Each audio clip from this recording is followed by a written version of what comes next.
Fidèles téléspectateurs de Lumen Christi, je vous salue dans le précieux nom de notre Seigneur Jésus. Bienvenue à vous dans Heure des Fleurs. Heure des Fleurs, une émission pour mettre de la lumière sur les activités de vos paroisses, de vos vicariats, des institutions, des structures de l'Église. Pour ce tout premier numéro, nous parlerons essentiellement de deux activités, à savoir du pèlerinage international organisé par la Conférence épiscopale du Bénin dans le cadre de l'année jubilaire, et nous parlerons par la suite de la programmation neurologique. Chers frères et sœurs dans le Christ, nous allons commencer avec les détails du tout premier numéro après ceci.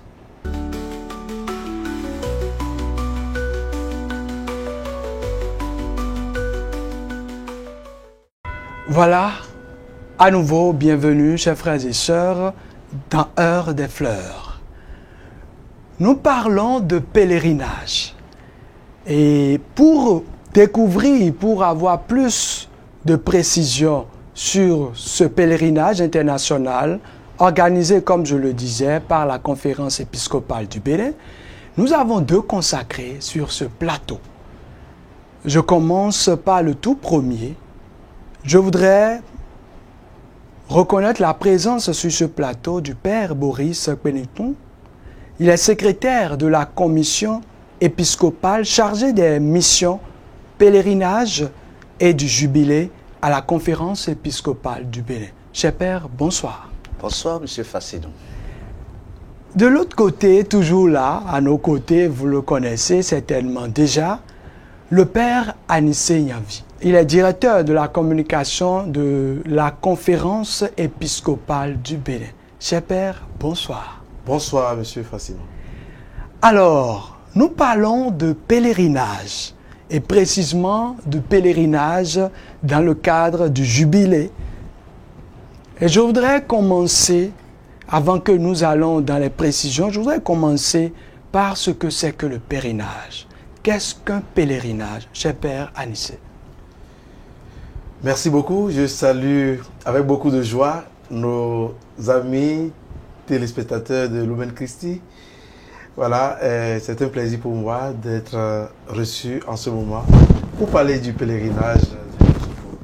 Et d'entrée de jeu, qu'est-ce qu'un pèlerinage? Un pèlerinage, c'est d'abord, avant tout, un voyage vers un lieu sacré, vers un lieu saint. C'est un acte de foi et un voyage pour aller faire quoi? Un voyage pour aller à la rencontre du Seigneur qui nous y attend.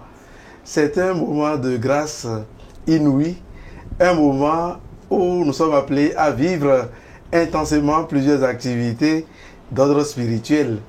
Un moment également pour recueillir des torrents de grâce, surtout que nous sommes dans l'année jubilaire. Le pèlerinage est un précieux moment pour nous, pour obtenir des indulgences, ce qu'on appelle indulgence plénière. Donc voilà en gros ce que je peux dire d'entrée de jeu par rapport à ce qu'est un pèlerinage. Merci beaucoup, cher Père Anissé. Père Boris, vous avez un complément?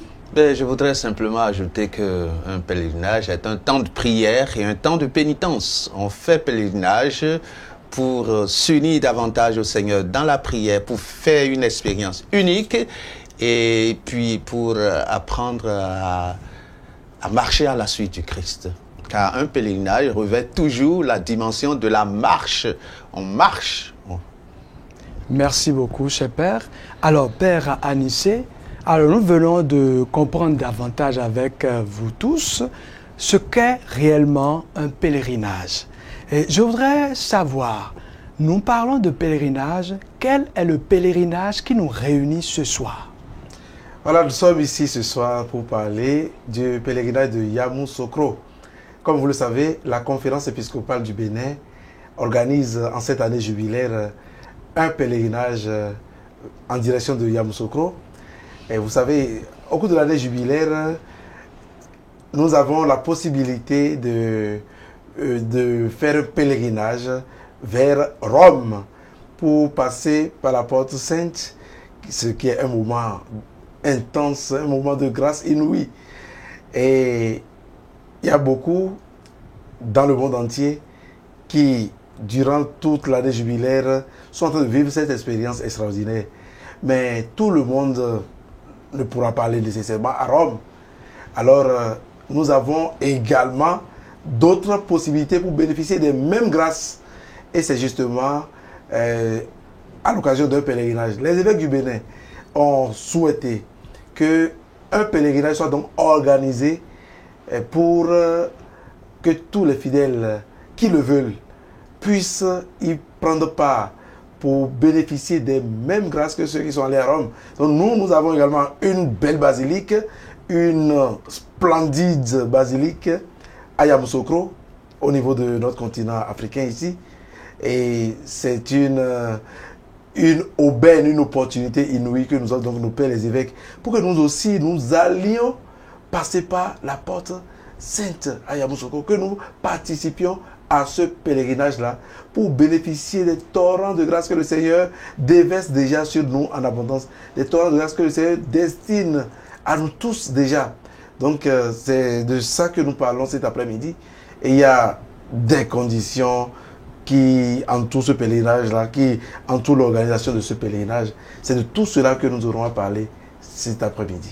Alors, cher Père, déjà merci, mais j'ai bien envie de vous demander, mais pourquoi Yamoussoukro? Pourquoi la basilique Notre-Dame de la Paix de Yamoussoukro? Voilà, Yamoussoukro, oui, la basilique Notre-Dame de la Paix de Yamoussoukro, parce que d'abord, c'est très important pour nous d'apprendre à connaître nos lieux saints. Nous avons des richesses inouïes dans notre continent. En Afrique, combien connaissent justement, si je prends le Bénin, combien de personnes connaissent Yamoussoukro, qui est pourtant une très grande et très belle basilique, construite par le président ivoirien Feu Houphouët-Boigny, et qui a pratiquement les mêmes caractéristiques, les mêmes dimensions, sinon même un peu plus que la basilique Saint-Pierre de Rome. Donc c'est un lieu qu'il faut absolument découvrir. C'est important. On ne peut pas se dire africain sans découvrir certains lieux saints de l'Afrique. Il y a d'autres lieux saints qui sont peut-être à découvrir dans les prochaines années.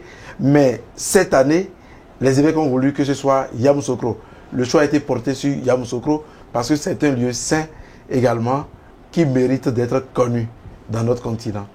Donc, merci beaucoup, cher Père. Ça nous donne réellement envie d'aller découvrir.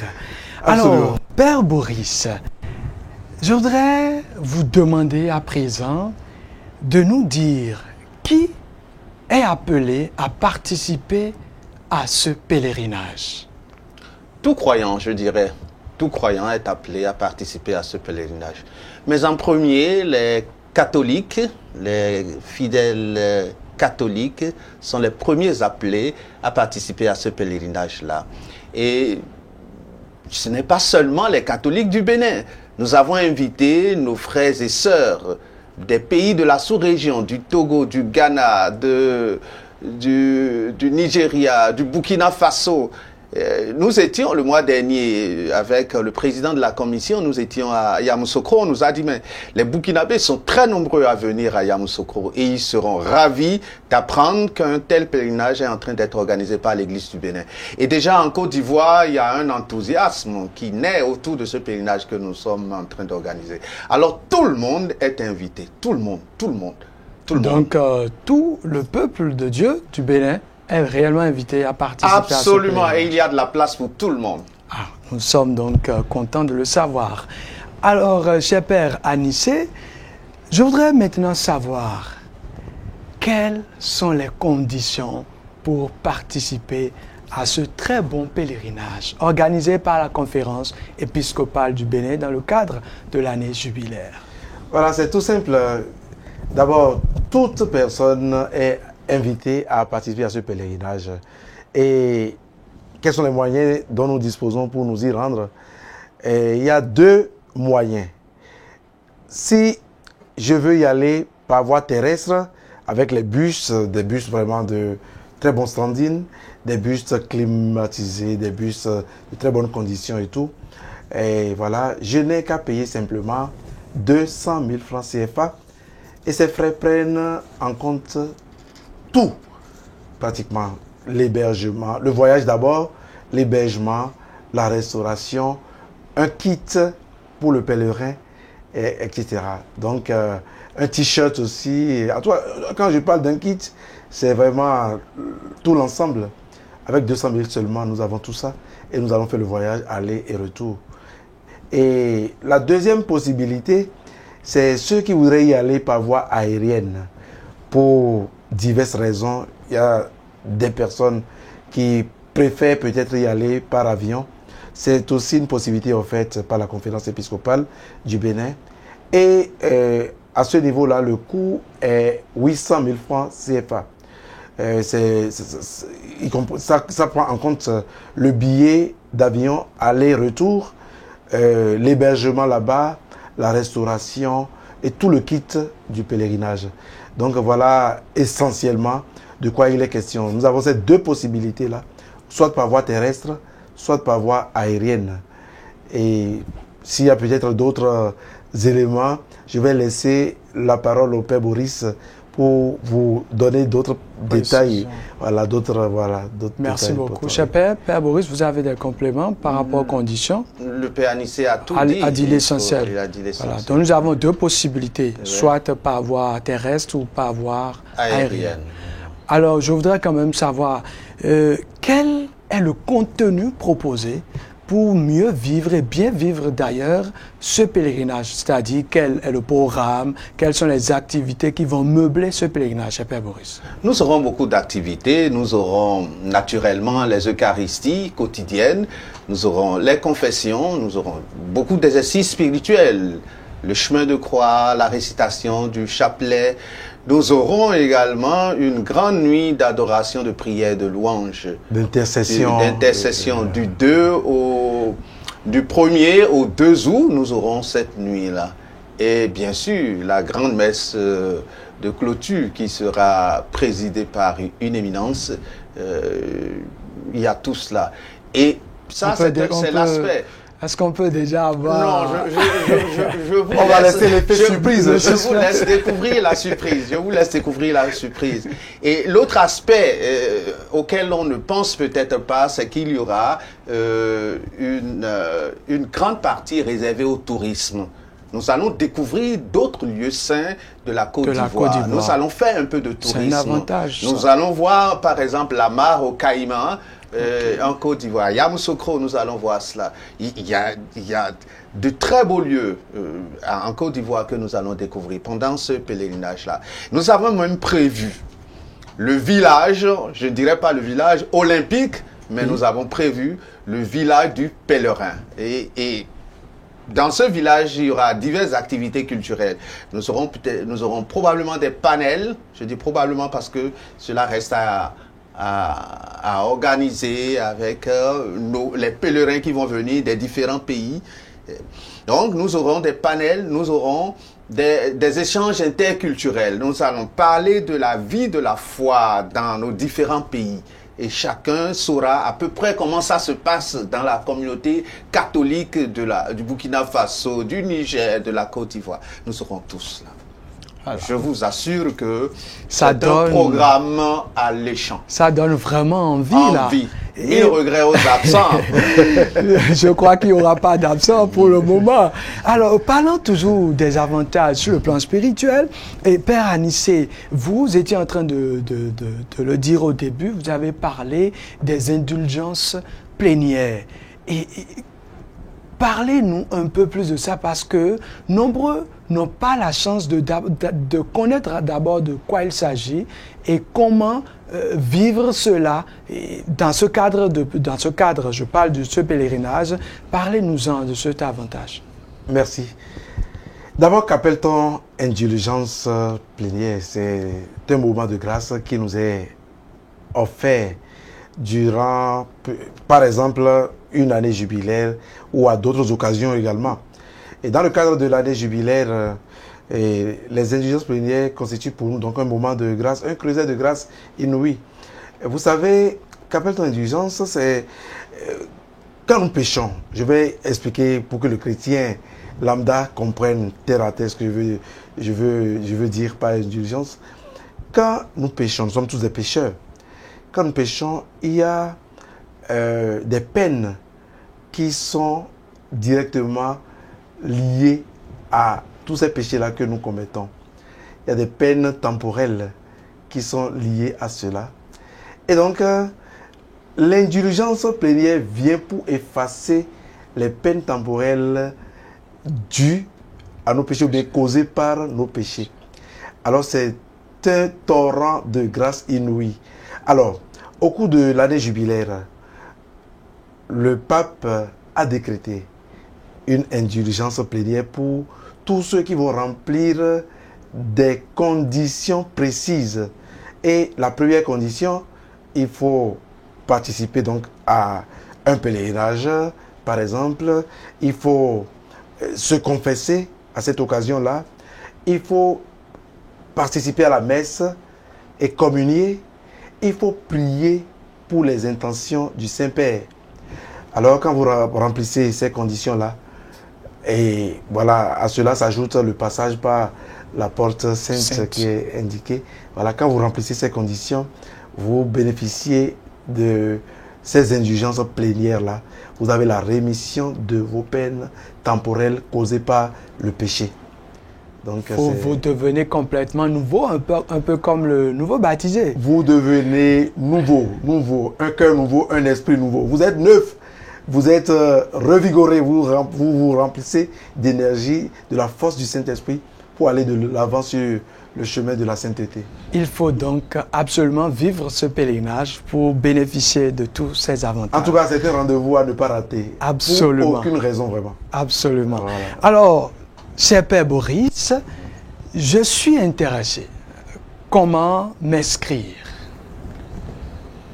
Nous avons dans tous les diocèses des représentants que nous avons appelés des points focaux pour enregistrer ceux qui désireraient aller à ce pèlerinage-là.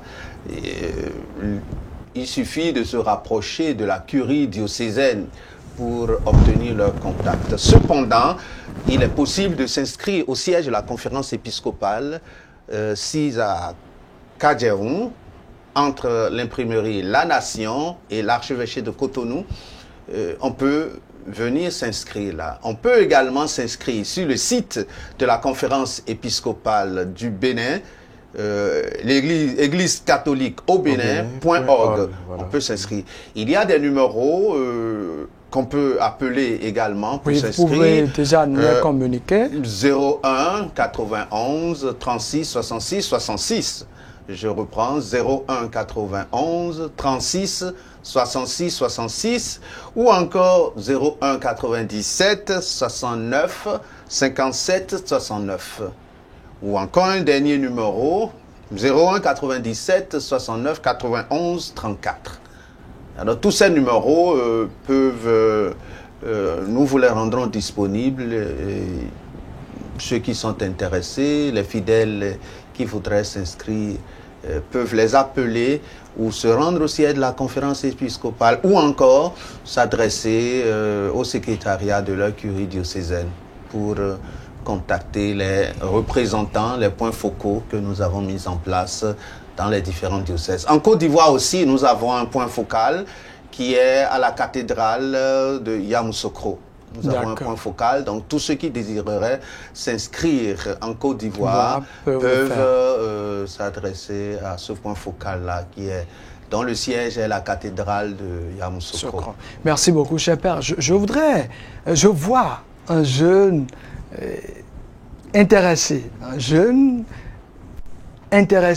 pour vivre ce pèlerinage. Et quand je parle de jeune, je dis jeune parce que je vois, il n'a pas les moyens. Il se dit qu'il n'a pas les moyens pour pouvoir participer. Qu'est-ce que vous avez à dire à ce jeune-là ou à cette maman qui se dit, j'ai bien envie de participer, mais je pense que je n'ai pas les moyens. Qu'est-ce que vous avez envie de lui dire pour dire, si vraiment tu as envie, tu iras? Oui, votre conclusion dit ce que anticipe ma réponse. Si tu as envie, tu iras. qui veut, peut, dit-on. Et je voudrais lever un coin de voile sur les secrets de la fixation de ces 200 000. Vous savez, les 200 000 que nous avons fixés par voie terrestre ne couvrent pas les charges du pèlerinage. C'est justement en pensant à tous ces jeunes qui vont se dire « je n'ai pas d'argent, je ne peux pas participer à ce pèlerinage » que nous avons fixé 200 000. Parce que nous estimons que celui qui veut, peut y aller. Le jeune qui a vraiment envie d'aller vivre cette expérience spirituelle, il le peut. Je ne voudrais pas susciter un gros débat ici. Autour. Je veux un iPhone, je vais me l'acheter. Forcément. Je veux un iPhone, je vais me l'acheter. Et je sais ce que ça coûte. Je ne voudrais pas créer le débat. Bon, alors, de la même façon, sur le plan spirituel, je veux faire une expérience nouvelle, une expérience revigorante. Je vais trouver les 200 000 pour aller à Yamoussoukro. Merci beaucoup, cher Père Boris. Père Anissé, nous sommes pratiquement à la fin de cette tranche. Je voudrais quand même vous donner la parole pour que vous puissiez lancer un appel en guise de conclusion à tous les téléspectateurs qui nous suivent. Alors, à tous les téléspectateurs, je dirais que un pèlerinage, c'est une occasion de grâce inouïe. Précisément un pèlerinage organisé au cours de l'année jubilaire, je pense que c'est une chance pour nous tous. Et pour aucune raison, nous ne devons rater ce grand rendez-vous. Christ nous y attend, Christ nous précède. Et tout à l'heure d'ailleurs, sur le plateau, j'ai essayé de préparer un petit morceau pour vous. Un morceau choisi, comme un évêque du Bénin aime si bien le faire. Donc j'ai préparé un petit morceau choisi pour vous. Et nous allons prendre ça ensemble tout à l'heure. Vous connaissez certainement la mélodie. C'est sûr. Voilà. Avant donc la mélodie, cher Père Boris, vous avez aussi un appel à lancer. Oui, je voudrais inviter tous les fidèles catholiques du Bénin, tous les croyants, à ne pas rater cette occasion, à sortir du Bénin pour aller vivre une expérience inouïe. Le pèlerinage s'accompagne toujours d'une expérience profonde et j'ai rencontré le recteur du sanctuaire de la basilique qui me disait « Mon père, chaque fois que j'entre dans cette basilique, alors que je vis dans cette maison, je ressens toujours une paix intérieure. Tu as besoin de paix intérieure, viens avec nous à Yamoussoukro. » Alors ne manque pas cette occasion d'aller te ressourcer à Notre-Dame de la Paix à Yamoussoukro. Donc venez, chers frères et sœurs. Venez, chers frères et sœurs. Vous l'avez entendu, vous voyez avec nous, vous constatez avec nous qu'il est important de vivre ce pèlerinage organisé par la conférence épiscopale du Bénin dans le cadre de l'année jubilaire. Vous avez vu tout ce qui est prévu pour la croissance spirituelle de chacun. Nous finirons avec ceci. Christ nous précède à Yamoussoukro, pèlerin d'espérance. Christ nous précède à Yamoussoukro, lève-toi et allons-y. Encore. Christ nous précède à Yamoussoukro, toi pèlerin d'espérance. Christ nous précède à Yamoussoukro, lève-toi et allons-y. Merci beaucoup. J'ai reçu sur ce plateau pour cette activité très importante. Il s'agit du pèlerinage international organisé par la SEB pour le bien-être tout simplement du peuple, des fidèles du peuple de Dieu. Ça sera à Yamoussoukro quand? Du 29 juillet au 4 août 2025 pour les pèlerins qui vont quitter le Bénin, mais du 31 au 3 août pour les pèlerins qui se trouveraient déjà en Côte d'Ivoire.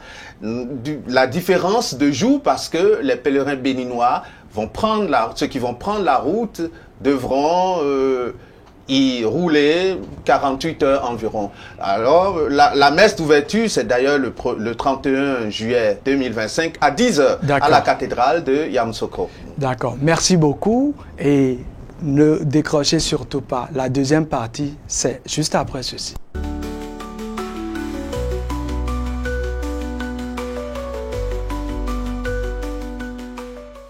Voilà, chers téléspectateurs, nous sommes de retour sur ce plateau pour cette fois-ci parler d'une autre activité qui n'est rien d'autre que la programmation neurolinguistique. Vous vous demandez certainement de quoi il s'agit. Nous avons sur ce plateau deux invités qui vont nous aider, qui vont nous accompagner à découvrir davantage ce thème, à comprendre de quoi réellement il s'agit, de quoi il est question. Je voudrais donc commencer par le premier invité, c'est un consacré, un prêtre de Jésus-Christ. Il répond au nom du père Marcel Rondé-Bassor. Il est vicaire forain du vicariat d'Abomey-Calavi, curé de la paroisse Sainte-Bakita d'Abomey-Calavi. Cher père, bonsoir. Bonsoir mon frère. Un complément par rapport à la présentation? Oui, très bien dit. Je suis curé à la paroisse Sainte-Joséphine d'Abomey-Calavi, vicaire forain et coach enseignant en programmation neurolinguistique. D'ailleurs, cela nous permettra davantage de comprendre ce qui nous réunit. Alors, de l'autre côté, vous le voyez déjà, c'est Monsieur Cyril Niek. Il est coach et enseignant en programmation neurolinguistique. Il est d'ailleurs diacre permanent. Nous lui donnons l'occasion de compléter également la présentation. Oui, c'est ça. Je suis un amoureux de Dieu, un serviteur du Seigneur et de son Église. C'est pour ça que je suis diacre, diacono-serviteur. Et je suis diacre dans l'archidiocèse de Toronto, au Canada. Je suis également un amoureux de l'humain.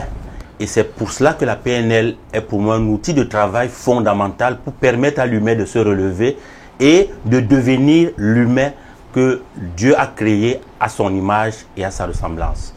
Je vis au Canada et je sillonne l'Afrique l'année longue pour enseigner la PNL et accompagner les humains à se mettre debout.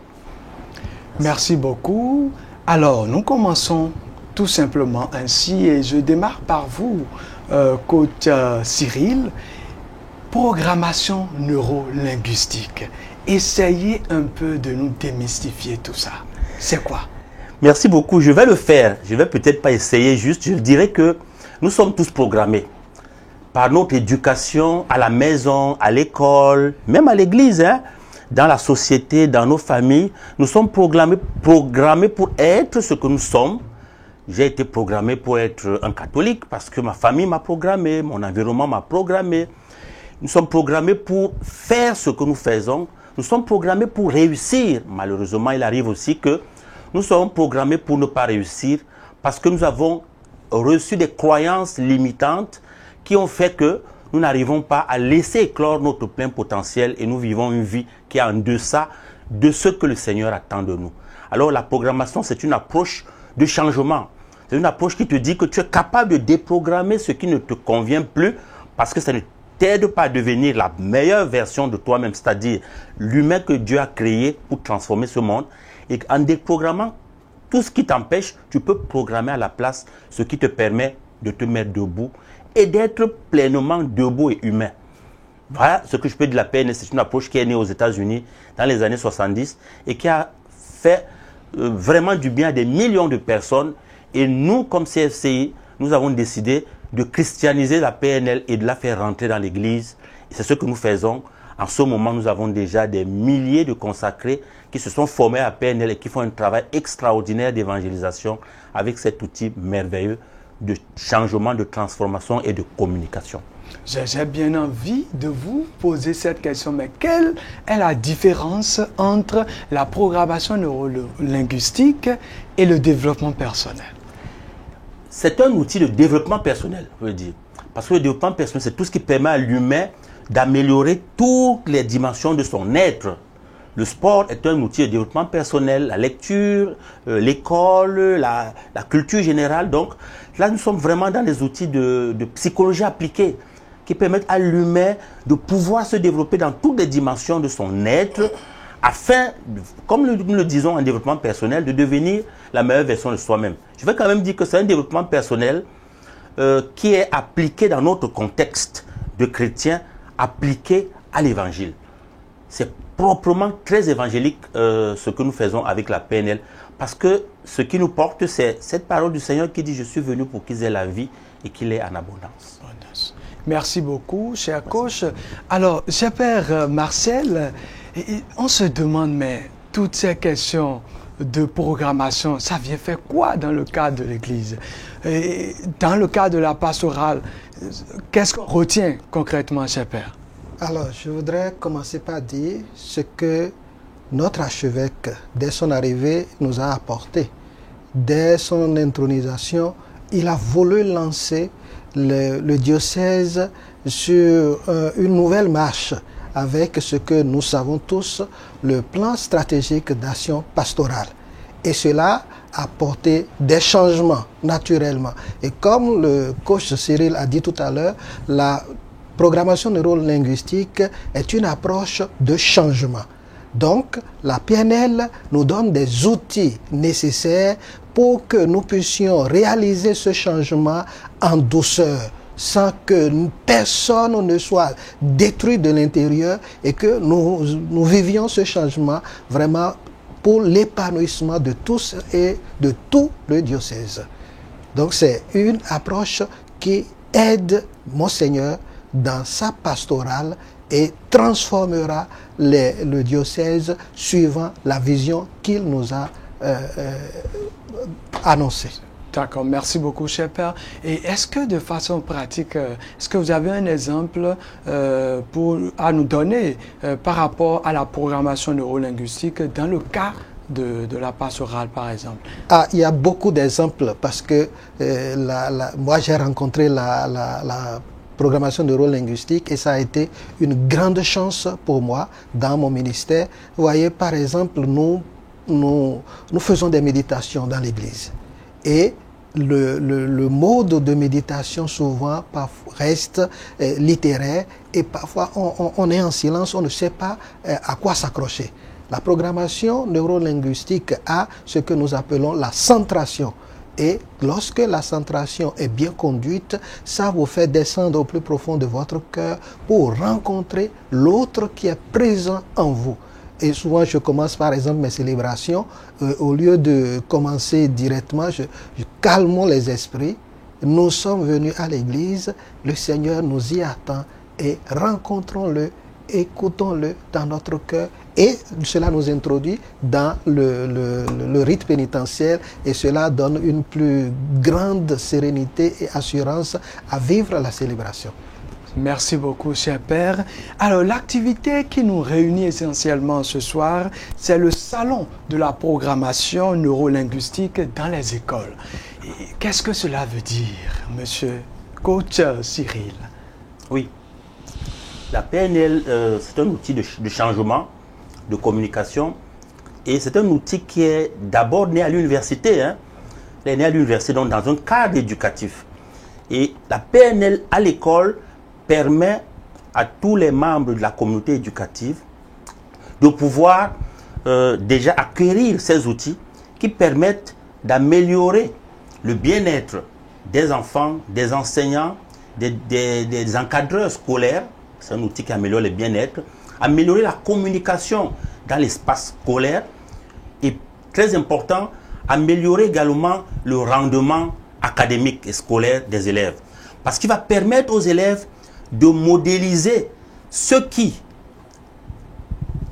obtiennent des résultats qu'ils espèrent, eux, obtenir et comment ces personnes font pour obtenir ces résultats.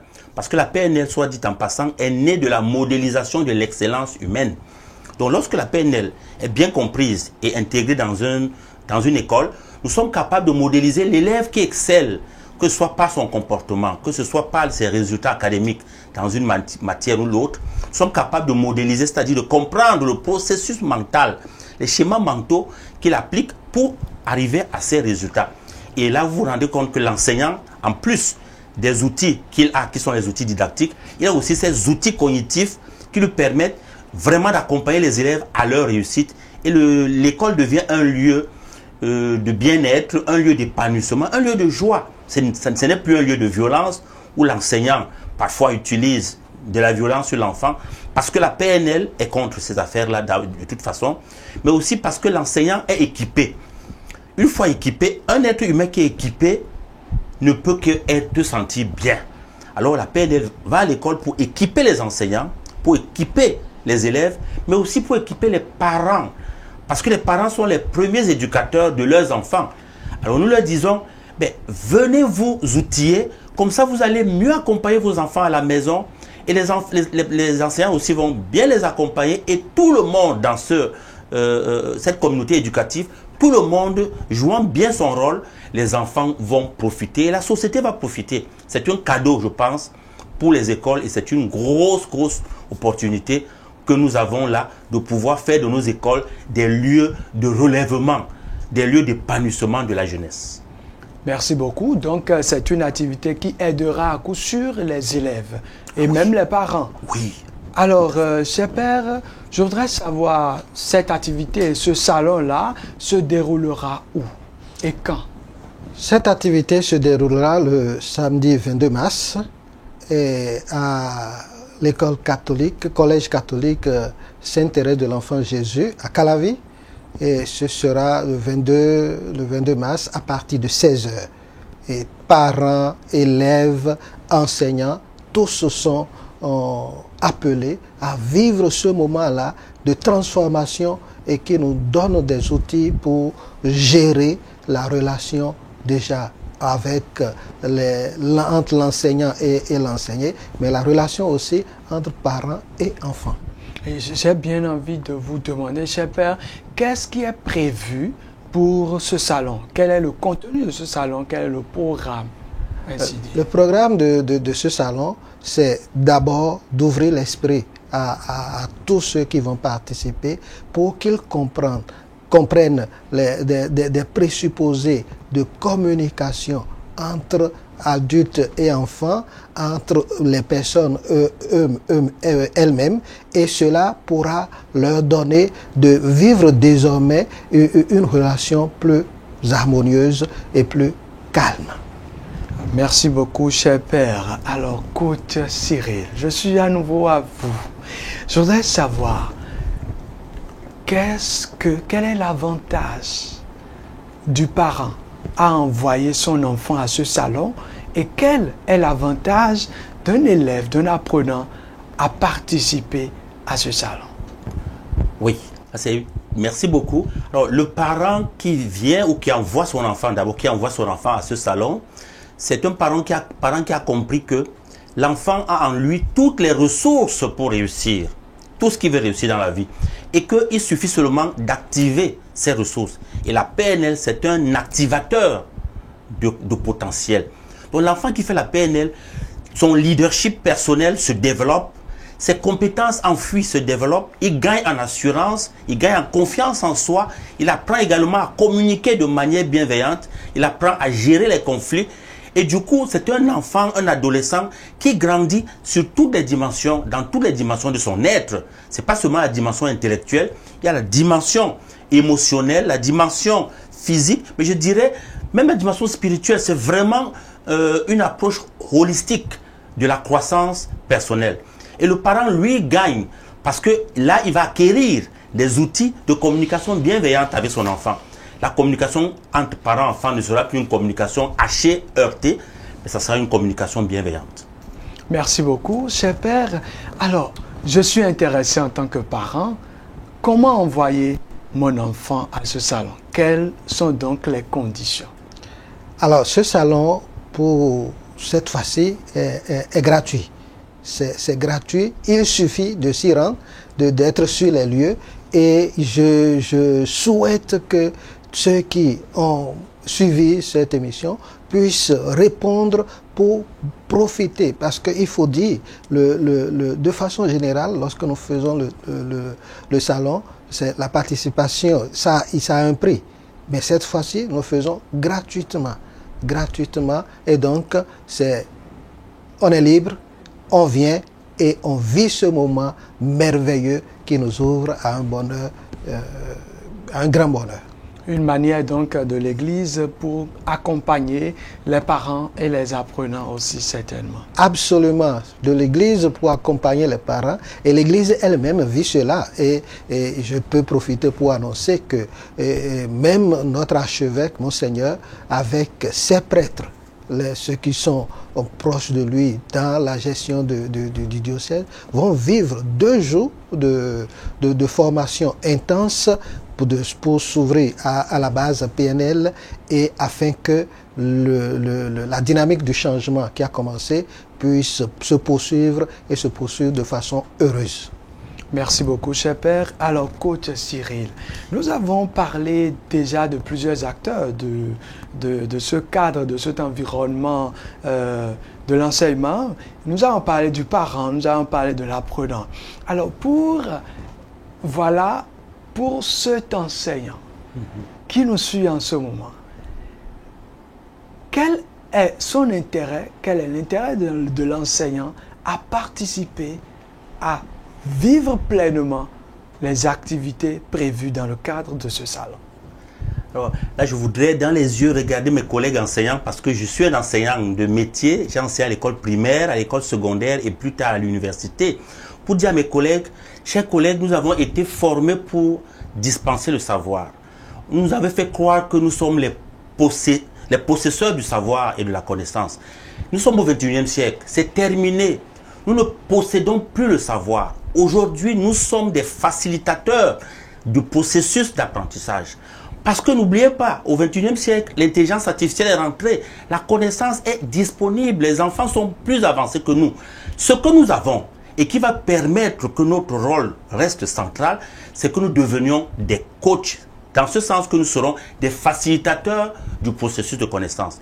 Venez au salon, nous allons voir ensemble comment notre métier, qui est en train de muter, va devenir encore plus intéressant, parce que là, nous allons être vraiment ces facilitateurs, ces modérateurs, ces coachs qui accompagnent le jeune à puiser à l'intérieur de lui-même ce qu'il a là, ce qu'il a appris pour devenir ce qu'il veut devenir, pour tracer sa voie, et nous l'accompagnons chacun dans sa voie. C'est ce que nous appelons la différenciation pédagogique. Donc, venez nous retrouver, nous allons avoir des conversations entre collègues, et je suis convaincu que vous allez aimer cette expérience qui va transformer votre compréhension de notre beau métier et votre manière d'enseigner.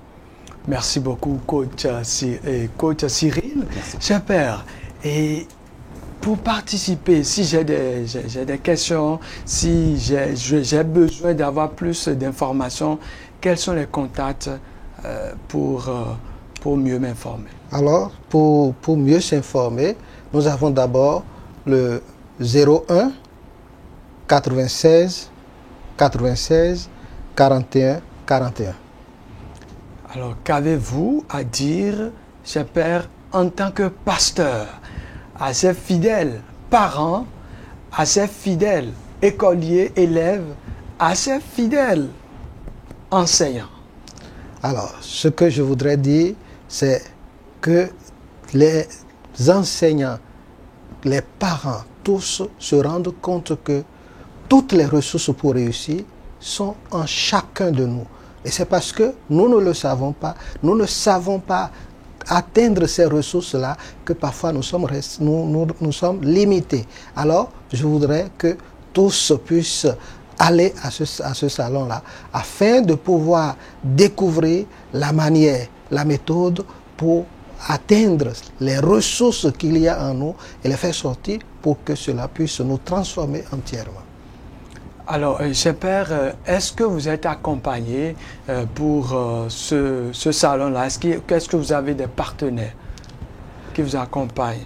Alors, pour le moment, la PNL est en train de rentrer dans notre système, mais c'est le coach Cyril lui-même qui nous donne cette opportunité. Vous voyez, il fait ce salon-là et gratuitement. Et nous avons des congrégations religieuses qui ont adhéré à la PNL. Je veux citer la congrégation, les OCPSP, les SSA qui ont beaucoup de religieuses qui ont fait cette formation-là et qui sont déjà dans les écoles en train de travailler. Et ce sont ces congrégations-là qui soutiennent avec la bonté de coach Cyril qui nous ouvre à cette mine-là. Merci beaucoup, cher Père. Alors, coach Cyril, et je voudrais savoir, de façon pratique, tous les téléspectateurs qui nous suivent en ce moment, nous sommes en train depuis de parler de la programmation neurolinguistique. On voudrait quand même gagner quelque chose de façon pratique sur cette science. C'est certainement une science. En quittant donc cette émission, on voudrait gagner quelque chose. Et je voudrais vous savoir, de façon pratique, dites-nous, donnez-nous une astuce de façon pratique, toujours par rapport à cette science-là, la programmation neurolinguistique. Que ce soit dans le cadre, bien sûr, des écoles ou dans d'autres cadres, le cadre pastoral par exemple, et bien dans d'autres contextes. Oui.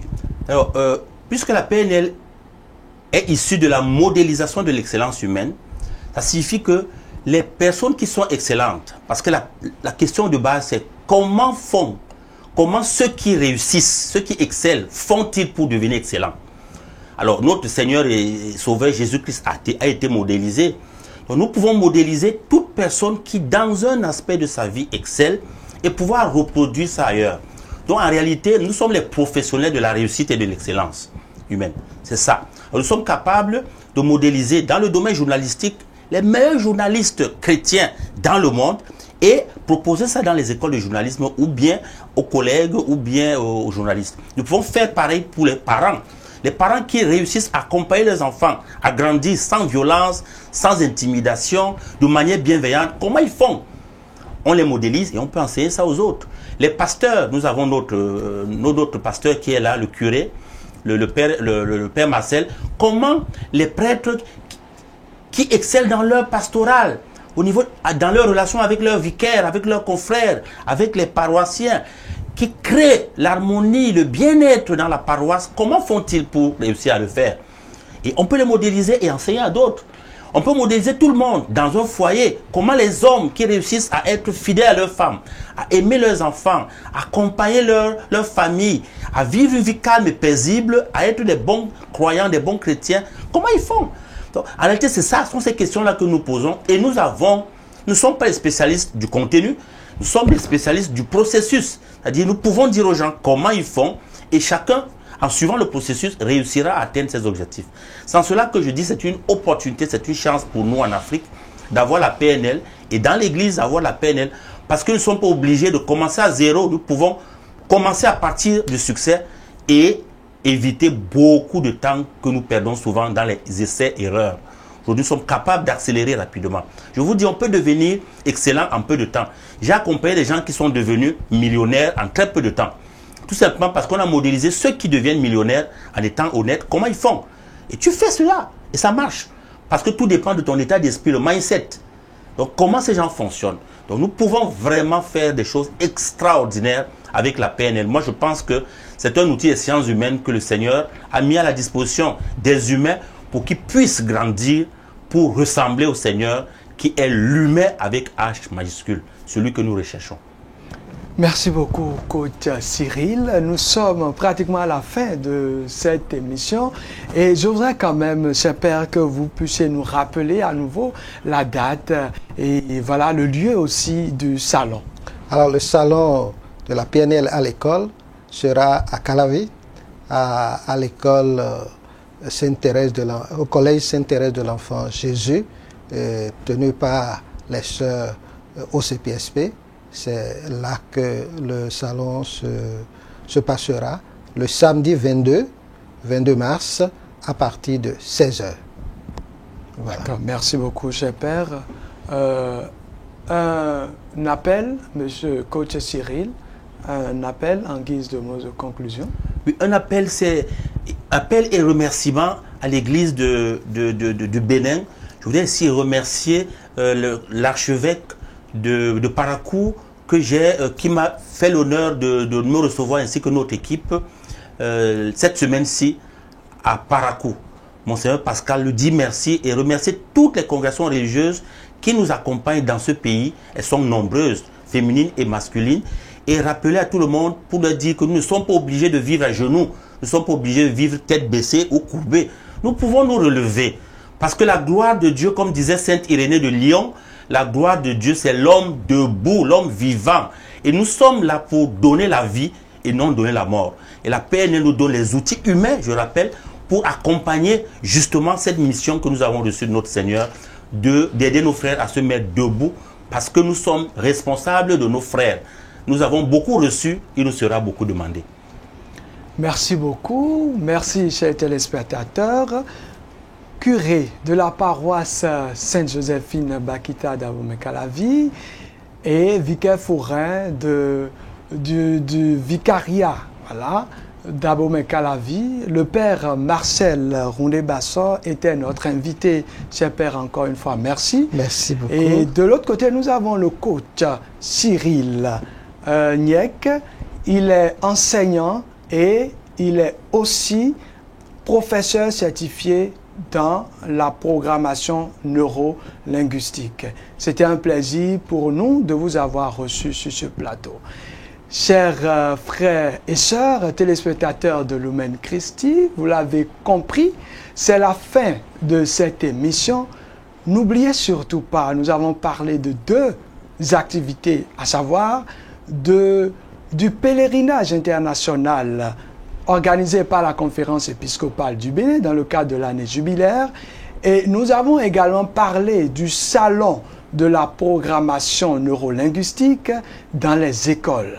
Nous avons eu différents invités.